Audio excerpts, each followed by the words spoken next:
আমরা বিশ্ব সুন্নি আন্দোলন বিশ্ব ইনসানিয়তের পক্ষে আল্লামা ইমাম হায়াতের নেতৃত্বে আজকে 10ই মুহররম মুসলিম জাতির ইমানি জাতীয় শহীদ দিবস হিসেবে পালন করার জন্য এখানে উপস্থিত হয়েছি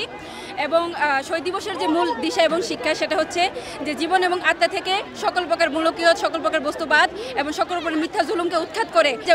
আত্মা যে জীবন সেটা তৈরি করা অর্থাৎ একটি মানবিক জীবন মানবিক আত্মা মানবিক হৃদয় গঠন করে আল্লাহ রাসূলের প্রেমে যে জীবন উৎসর্গিত হবে সেই জীবন তৈরি করা। দ্বিতীয়ত যে বিষয়টি সেটা হচ্ছে যে সমাজ এবং রাষ্ট্র থেকে যে মূলকীয় যত এক গোষ্ঠীর এক ধর্মের একক জাতীয়তাবাদী যে রাষ্ট্র ব্যবস্থা মিথ্যা জুলুমের যে রাষ্ট্র ব্যবস্থা সেটাকে উৎখাত করে শাহাদাতে কারবালার যেটার জন্য সংগঠিত হয়েছিল যে সব মানুষের অধিকার স্বাধীনতা নিরাপত্তা স্বাধীনতা যে রাষ্ট্র ব্যবস্থা মানবিক রাষ্ট্র ব্যবস্থা খেলাফতে ইনসানিয়ত সেটাকে কায়েমের লক্ষ্যে এবং সেটা আমানত বহনকারী হিসেবে আমরা আজকে উপস্থিত হয়েছি। For more updates, follow us on Facebook, subscribe our YouTube channel, get the latest update on www.daily-sun.com.